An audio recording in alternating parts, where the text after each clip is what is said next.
ورحمة الله وبركاته. وعليكم السلام ورحمة الله. الحمد لله رب العالمين الرحمن الرحيم مالك يوم الدين إياك نعبد وإياك نستعين اهدنا الصراط المستقيم صراط الذين أنعمت عليهم غير المغضوب عليهم ولا الضالين آمين. ربنا آتنا في الدنيا حسنة وفي الآخرة حسنة وقنا عذاب النار آمين.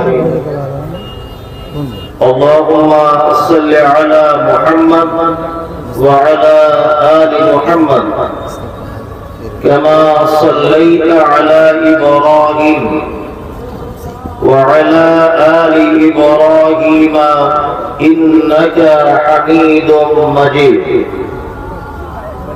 اللهم بارك على محمد وعلى آل محمد كما باركت على إبراهيم وعلى آل إبراهيم إنك حميد مجيد آمين. رب اشرح لي صدري ويسر لي أمري واحلل عقدة من لساني يفقه قولي. وقال الله تعالى: أعوذ بالله من الشيطان الرجيم. يا أيها الذين آمنوا كتب عليكم الصيام كما كتب على الذين من قبلكم لعلكم تتقون. وقال الله تعالى: الذين ينفقون في السراء والضراء والكاظمين الغيظ والعافين عن الناس والله يحب المحسنين. আজকের জলসার সুযোগ্য নির্বাচিত যোগ্যতম সভাপতি, উপস্থিত আমন্ত্রিত ওলামায়ে কেরাম, বিজ্ঞাপিত অবিজ্ঞাপিত আজকের জলসার অতিথিবৃন্দ, শ্রোতা হিসাবে যারা এসেছেন, চলে গেছেন, আসছেন, নারী পুরুষ আবাল বৃদ্ধ বনিতা নির্বিশেষে সকলকে জানাচ্ছি আন্তরিক শুভেচ্ছা, ভালোবাসা, প্রেম, মোবারকবাদ, ধন্যবাদ, সাধুবাদ, স্নেহাশিস যথাক্রমে শ্রেণীগত ভাবে। আলহামদুলিল্লাহ, আমি ঝাড়খণ্ডে অনেক প্রোগ্রাম করেছি, কিছু কথা না বললেই মনে হয় অসম্পূর্ণতা থাকে। এত মানুষের সমাগম আর এত সুন্দর পরিবেশ, আমার মনে হয় আজকে আমার ঝাড়খণ্ডে ফার্স্ট টাইম। আলহামদুলিল্লাহ। আর অন্যান্য জায়গা প্রোগ্রাম হয়, তবে এত মানুষ দেখতে পাওয়া যায় না। আজকে একটি ব্যতিক্রম প্রোগ্রাম। আমি পবিত্র গ্রন্থ মুকুট আল কোরআনুল কারীমের সূরা বাকারা 183 নম্বর আয়াত আপনাদের সামনে পরিবেশন করেছি। সূরা আল ইমরানের 132 নম্বর আয়াত আপনাদের সামনে তেলাওয়াত করেছি। এই আয়াত দুটিকে সামনে রেখে আনুষঙ্গিক কিছু কথা বলার জন্য বিশ্ব বরেণ্য নেতা জনাবে মুহাম্মদুর রাসূলুল্লাহ সাল্লাল্লাহু আলাইহি ওয়াসাল্লামের চরিত্র বিজ্ঞান থেকে কিছু কথা সামনে এনে দুটি ছোট্ট ছোট্ট বিষয়ের উপরে আলোচনা করব ইনশাআল্লাহ। একটি হচ্ছে নফল সিয়াম আর একটি হচ্ছে নফল সাদাকা। এই দুইটি বিষয় আমি একটু একটু করে আলোচনা করব খুব অল্প সময়। যদি বলছেন যে এটা শাবান মাস চলছে, রমজানের ব্যাপারে আলোচনা করলে ঠিক ছিল, সাদাকার ব্যাপারে বলার প্রয়োজন কি? সর্বপ্রথম আমাদেরকে একটা জিনিস বুঝে নিতে হবে যে আল্লাহ সুবহানাহু ওয়া তাআলা বান্দার অপরাধের কারণে পবিত্র আল কোরআনে যত জায়গায় জরিমানার কথা ঘোষণা করেছেন,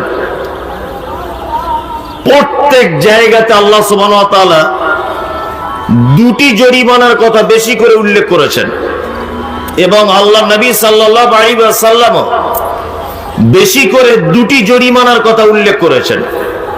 এক, নফল সিয়াম, দুই, সাদাকা, দান। তার মানে একটা মানুষ তার পাপ থেকে যদি ক্ষমা পেতে চায়, একটা মানুষ যদি তার পাপ থেকে আল্লাহর দরবারে নিজেকে একেবারে সাদা কাগজের মতো করে উপস্থাপন যদি করতে চায়, তাহলে দুটি জিনিসের মাধ্যমে আল্লাহর কাছে পাপকে মিটিয়ে নেওয়া যায় বা পাপকে মিটিয়ে দেওয়া যায়। তার এক, নফল সাদাকা, নফল সিয়াম। সর্বপ্রথম আপনাদেরকে তার দুটো তিনটে দৃষ্টান্ত আমি পেশ করছি। আচ্ছা,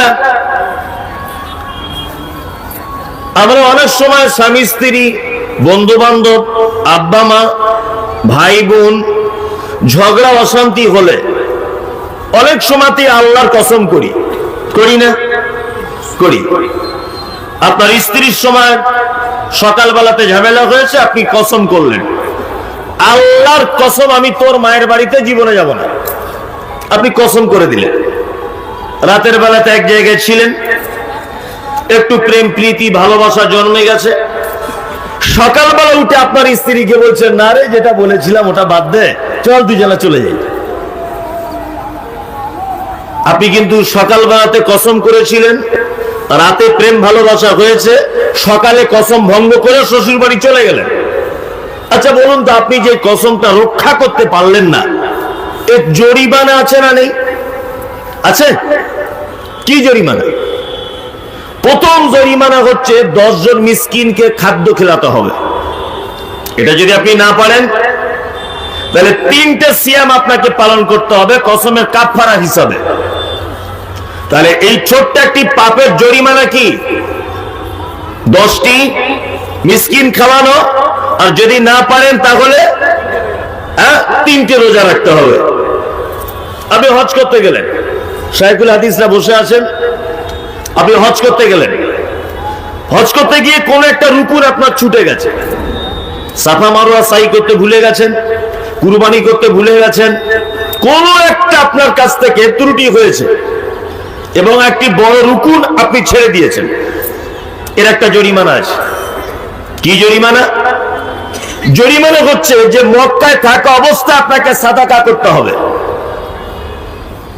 হুজুর, মক্কাতে তো ভিখারি টিকারি দেখতে পাওয়া যায় না, উমরার টাইমে ভিখারি দেখতে পাওয়া যায়, পাকিস্তানি বাংলাদেশিরা সব ভিক্ষা করে, কিন্তু হজের মৌসুমে কোনো ভিখারিকে টিকতে দেয় না, পুলিশ দেখতে পেলেই তাদেরকে ধরবে। তাহলে মক্কাতে আপনি কোনো ভিখারি পাচ্ছেন না, তাহলে কি করবেন? মক্কায় থাকা অবস্থাতে আপনাকে 3টে সিয়াম পালন করতে হবে, আর বাড়িতে আসার পরে আরো 7টি সিয়াম পালন করতে হবে। টোটাল জরিমানা 10টি সিয়াম এবং সাদাকা। জরিমানা কি হলো? নফল সিয়াম আর নফল সাদাকা। এইবার আপনাকে বলি, অনেক সময় আমরা না জানার কারণে আমি আমার স্ত্রীকে বলছি, তোমার হাতটা আমার মায়ের মতো, তোমার মুখটা পুরো আমার মায়ের মতো দেখতে, তুমি যখন চলো এটা আমার মায়ের মতো দেখতে। এক কথায় তোমার গোটা বডিটা আমার মায়ের সঙ্গে অনেকটা মিল আছে, পুরো আমার মায়ের মতো। আচ্ছা বলুন তো, এই কথাটা বললে পাপ হবে কি হবে না? ওই কারা কারা বলছেন হবে? ওই কারা? মানুষ দ্বিধাদ্বন্দ্বে আছে যে কি বলে ফেলবো, কি হবে, ঠিক নাই, তাই তো? পাপ হবে। এটাকে বলা হয় জিহাদ। এই ব্যাপারে আল্লাহ সুবহানাহু ওয়া তাআলা পবিত্র আল কোরআন একটি সূরা পর্যন্ত অবতীর্ণ করেছেন, সূরা মুজাদালা। কদ সামিআল্লাহু কাওলাল্লাতী তুজাদিলুকা ফি জাওজিকা ওয়া তাসতাকি ইলাল্লাহ। বিস্তারিত আল্লাহ সুবহানাহু ওয়া তাআলা বর্ণনা করেছেন। আমি আয়াতগুলো সব বলছি না, মূল কথাগুলো কেটে কেটে দিয়ে বলছি আপনাকে। এটা যে কত বড় পাপ, এই জরিমানাটা যদি আপনি একবার দেখেন তাহলে অবাক হয়ে যাবেন। এই জরিমানাটা যদি একবার দেখেন আপনি, কেউ যদি তার স্ত্রীকে মায়ের সাথে তুলনা করে, 1 নম্বরে জরিমানা হচ্ছে ফাতাহরিরু রাকাবাতিন মিন ক্বাবলি ইয়াতামাসসা। আল্লাহ তাআলা বলছেন একটি গোলামকে আজাদ না করা পর্যন্ত মিন ক্বাবলি ইয়াতামাসসা তুমি তোমার স্ত্রী গায়ে হাত দিতে পারবে না। জরিমানা নাম্বার 1, গোলাম আজাদ করতে হবে, তাই তো? মৌলী সাহেব, আমার গোলাম আজাদ করার যে টাকা নাই, আল্লাহ তাআলা বলছেন ফাইলাম ইয়াজিদ ফাসিয়ামু শাহরাইন মুতাতাবিআইন। তাহলে তুমি পরস্পর 60টি রোজা রাখো, 60টি সিয়াম পালন করো। কটি? 60টি। 56টা রোজা রেখেছেন, 56টা, আমার দিকে তাকান, 56টা রোজা রেখেছেন, একটা রোজা ভেঙে দিয়েছেন, আবার প্রথম থেকে শুরু। 58টায় পৌঁছে গেছেন, একটা রোজা ভেঙে গেছে, আবার প্রথম থেকে শুরু। এর নাম শাহরাইন মুতাতাবিআইন, মানে পরস্পর বিরতি ছাড়া 60টি রোজা রাখতে হবে। তাহলে দ্বিতীয় জরিমানা কি? 60টি রোজা রাখতে হবে। আর একটা জরিমানা, মৌলী সাহেব আমি 60টি রোজা রাখতে পারবো না, রোজার মাসে তাই 30টা ফরজ রোজা করতে পারি না। আর বউকে এরকম বলার কারণে 60টা রোজা কি করে রাখি? ছোট্ট জরিমানা হলো 2টি। আর একটা জরিমানা আল্লাহ তাআলা বলছেন ফাইলাম ইস্তাতি ফাইতামু 60 মিসকিন। তুমি যদি গোলাম আজাদ করতে না পারো, তুমি যদি 60টা সিয়াম পালন করতে না পারো, ফাইলাম ইস্তাতি ফাইতামু 60 মিসকিন, তাহলে তুমি 60 জন মিসকিনকে খেতে দাও। মিন ক্বাবলি ইয়াতামাসসা। যতক্ষণ এই 3টের একটা জরিমানা তুমি আদায় না করবে, ততক্ষণ পর্যন্ত তোমার স্ত্রী গায়ে হাত দিতে পাবে না। তাহলে আপনাকে আমি 3টে গুনাহ দেখালাম, 3টে অপরাধ দেখালাম, যে অপরাধের জরিমানা বেশিরভাগ 2টি জিনিস দিয়ে। কটি? 2টি। 1 নফল সাদাকা, আর 1 নফল সিয়াম, তাই না? তার মানে বোঝা যাচ্ছে আল্লাহর রাগকে ভাঙাতে গেলে, আল্লাহর কাছে নিজেকে পাপ মুক্ত বলে গড়ে তুলতে গেলে 2টি আমল সব থেকে বেশি আমল, সব থেকে দামি আমল, তার নাম নফল সিয়াম বা নফল সাদাকা।